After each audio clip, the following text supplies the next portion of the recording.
When bodybuilders think arms, they think Quinn. And when they think back, yep, it's Quinn again. So let's join him now at the Powerhouse Gym in Pembroke Pines.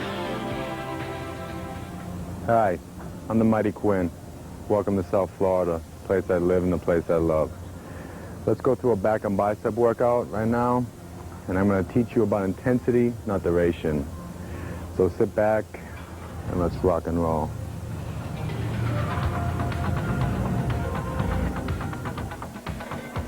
In training back, my basic philosophy is this: to properly warm up the back.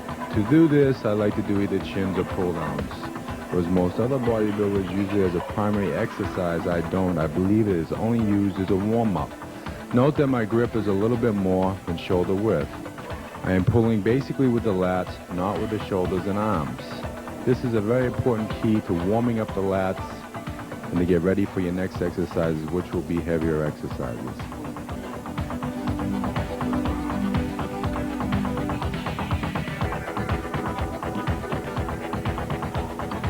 One of my favorite back exercises is the seated cable row. Reason being is how much of stretch I can get and how much of the inner lat I can actually work. Note how I'm pulling the bar low to my abdomen and not high to my upper chest. Reason being is through this exercise I believe that the higher you pull into the chest, the more you're pulling with the arms and shoulders. My technique allows you to work the lats more than the arms and shoulders.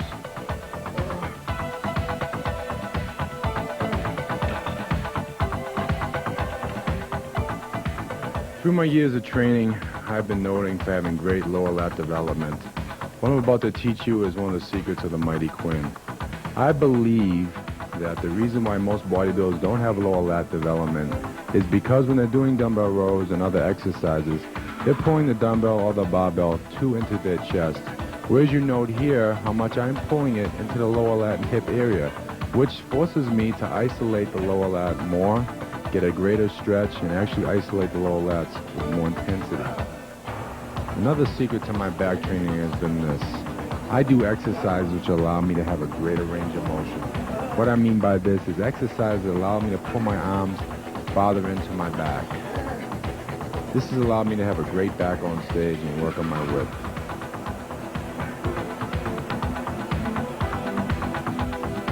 My final back exercise is dumbbell pullovers. My philosophy about this, which is different from other bodybuilders, is I use dumbbell pullovers to isolate my frontal lat and intercostals. Note here how much stretch I can get and how much the actual lat is being worked. Now most bodybuilders use this to work pecs. I don't believe in that. The proper thing is here also, the stretch is very, very important.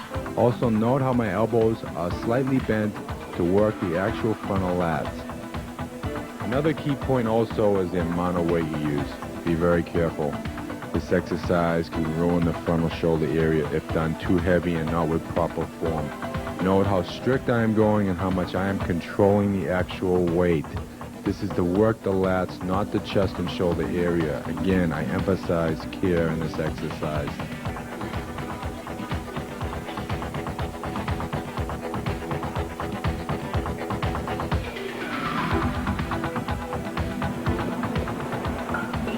Now let's move into biceps.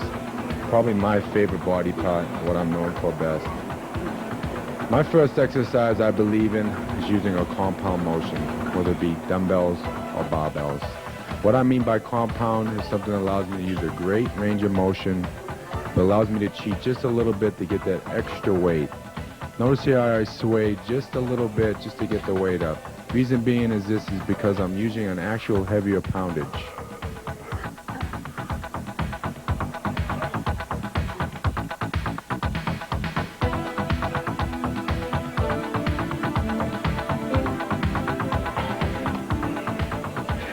Breaches have to be, I think, my most favorite exercise for one particular reason.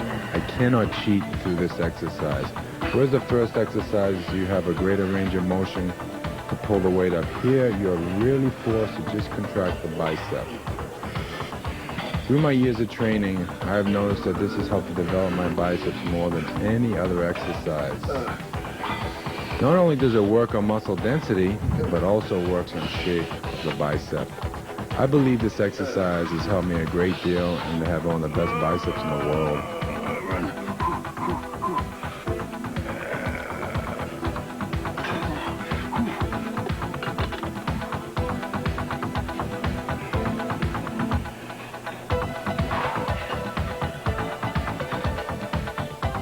I feel the best way to end a bicep workout is dumbbell concentrations.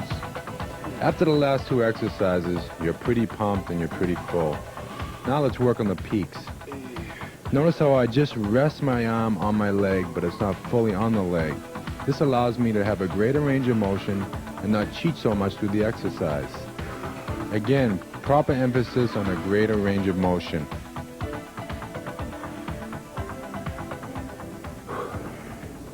Okay, what I've just shown you here is my philosophy of high intensity training with low duration. The key things to my type of training is heavy weight with strict form, not to overtrain or let my ego get in the way, and I'm going to hurt myself. And always remember, walk the walk, don't talk the talk. This is Mike Quinn coming to you from Muscle Magazine.